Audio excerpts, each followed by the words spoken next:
जय श्री कृष्णा। राधे राधे।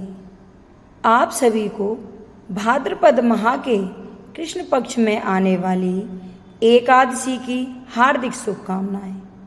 आज की इस वीडियो में आप जानेंगे कि एकादशी का नाम क्या है और इस एकादशी का व्रत क्यों किया जाता है, व्रत करने की आसान सी विधि, पूजा करने का शुभ मुहूर्त, व्रत करने का पारायण और ये व्रत कौन से दिन किया जाएगा और इस व्रत में कौन सी कथा सुननी चाहिए, ये सब कुछ जानने के लिए वीडियो को अंत तक ध्यान से जरूर सुनना।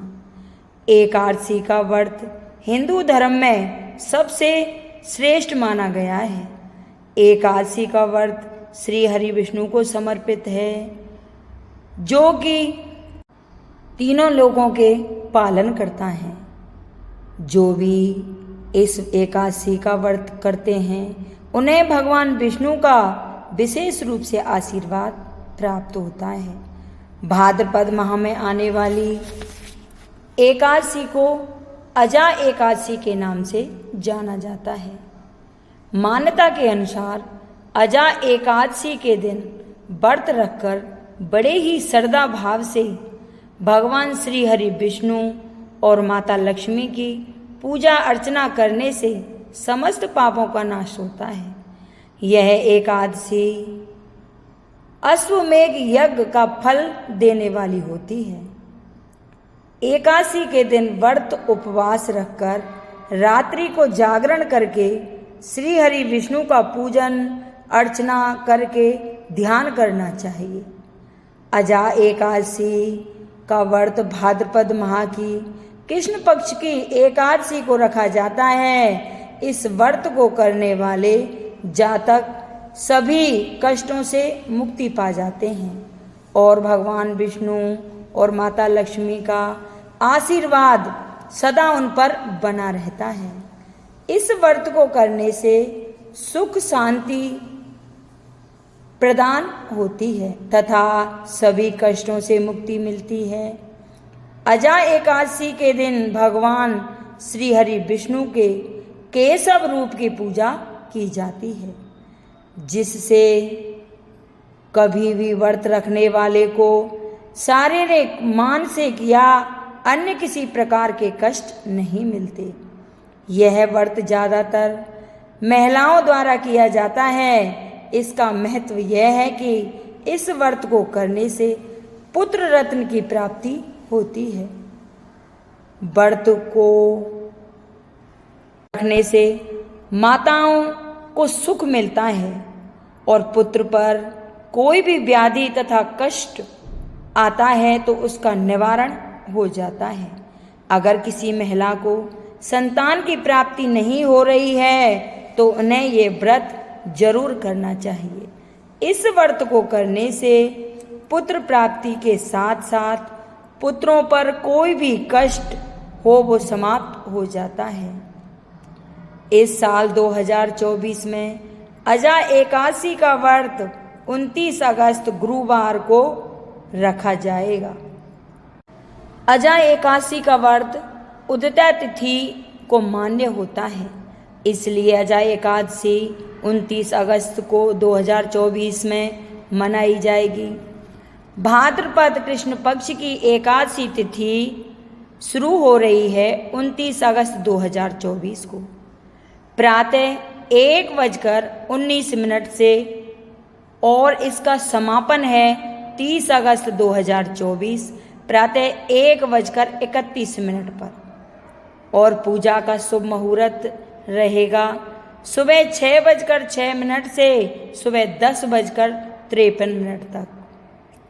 व्रत का पारायण समय रहेगा सुबह 7:49 से सुबह 8:40 तक 30 अगस्त को। जो भी माता बहनें व्रत करती हैं उन्हें पारायण का विशेषकर ध्यान रखना चाहिए, जो कि अगले दिन 30 तारीख को किया जाएगा। इस व्रत में कथा सुनने का बहुत बड़ा महत्व है। जो भी माता बहनें व्रत करती हैं उन्हें कथा अवश्य सुननी चाहिए। व्रत कथा अगर नहीं सुनते तो हमारा व्रत पूर्ण नहीं होता। तो आइए शुरू करते हैं अजा एकादशी संपूर्ण व्रत कथा। कथा प्रारंभ करने से पहले सभी माता बहनों से अनुरोध है कि कमेंट बॉक्स में जय एकादशी मैया की जरूर लिखें और इस वीडियो को ज़्यादा से ज़्यादा शेयर करें, जिससे ये सभी माता बहनों के पास पहुंच जाए। बोलो एकादशी महारानी की जय।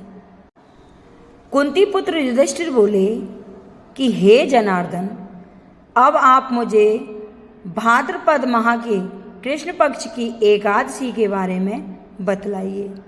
उस एकादशी का नाम तथा उसकी विधि क्या है, सो विस्तार पूर्वक कहिए। तब श्री कृष्ण भगवान बोले कि हे युधिष्ठिर, भाद्रपद माह की कृष्ण पक्ष की एकादशी को अजा एकादशी के नाम से जाना जाता है। जो मनुष्य इस दिन भगवान की भक्ति पूर्वक पूजा करते हैं तथा व्रत करते हैं, उनके समस्त पाप नष्ट हो जाते हैं और वह इस लोक और परलोक में सहायता करने वाली इस एकादशी का व्रत के समान विश्व में दूसरी एकादशी नहीं है, तो वो पूजनीय बन जाते हैं। इस एकादशी की कथा इस प्रकार है। प्राचीन काल में एक चक्रवर्ती राजा हरिश्चंद्र राज्य किया करता था। वह अत्यंत वीर प्रतापी तथा सत्यवादी था।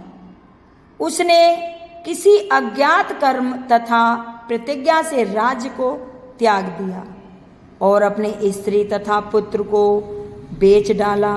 वह स्वयं एक चांडाल का सेवक बन गया था। उसने इस चांडाल के यहाँ कफन लेने का काम किया, परंतु उसने इस आपत्ति के काम में सत्य को नहीं छोड़ा। जब इस प्रकार रहते हुए उनको बहुत वर्ष व्यतीत हो गए तो उसे अपने इस नीच कर्म पर बड़ा दुख हुआ और इससे मुक्त होने का उपाय खोजने लगा। वह उस जगह सदैव इसी चिंता में लगा रहता था कि मैं क्या करूं। एक समय जबकि वहां चिंता कर रहा था, गौतम ऋषि वहां आए। राजा ने उन्हें देखकर प्रणाम किया और अपने दुख की कथा सुनाने लगे। तब महर्षि गौतम राजा के दुखों से पूर्ण वाक्य को सुनकर अत्यंत दुखी हुए और राजा से बोले कि हे राजन, भाद्रपद माह के कृष्ण पक्ष में अजा एकादशी आती है। तुम इस एकादशी का विधि पूर्वक व्रत करो तथा रात्रि को जागरण करो, इससे तुम्हारे समस्त पाप नष्ट हो जाएंगे। गौतम ऋषि राजा से इस प्रकार कहकर वहां से अंतर्ध्यान हो गए। हे राजन, यह सब अजा एकादशी के प्रभाव का फल। तो राजा हरिश्चंद्र ने भाद्रपद माह के कृष्ण पक्ष की एकादशी का व्रत किया। जैसे गौतम ऋषि ने बताया था, उसी विधि विधान से उन्होंने व्रत किया और व्रत के प्रभाव से उनके सारे कष्ट दूर हो गए। उनकी पत्नी भी उन्हें मिल गई और उनका पुत्र भी उन्हें मिल गया। खोया हुआ राजपाट सब कुछ मिल गया। हे राजन, यह सब अजा एकादशी के व्रत का प्रभाव था। जो मनुष्य इस व्रत को विधि पूर्वक करते हैं तथा रात्रि में जागरण करते हैं, उनके समस्त पाप नष्ट हो जाते हैं और अंत में वह स्वर्गलोक को जाते हैं। इस एकादशी की कथा के श्रवण मात्र से ही अश्वमेध यज्ञ का फल मिलता है। कहते हैं, प्राणी को ईश्वर के प्रति पूरी निष्ठा रखनी चाहिए। कठिन परिस्थितियों में भी जो सत्य का मार्ग नहीं छोड़ते, वे स्वर्ग के अधिकारी होते हैं। सत्य की परीक्षा कठिन परिस्थितियों में भी होती है। अतः ईश्वर पर पूर्ण विश्वास रखते हुए सत्य का पालन करना चाहिए। तो यह एक अजय एकादशी व्रत की कथा थी। अगर किसी माता बहन को अच्छी लगे तो इसे लाइक करना, शेयर करना, सब्सक्राइब करना और कमेंट बॉक्स में जय एकादशी माता की जरूर लिखना। बोले एकादशी महारानी की जय हो।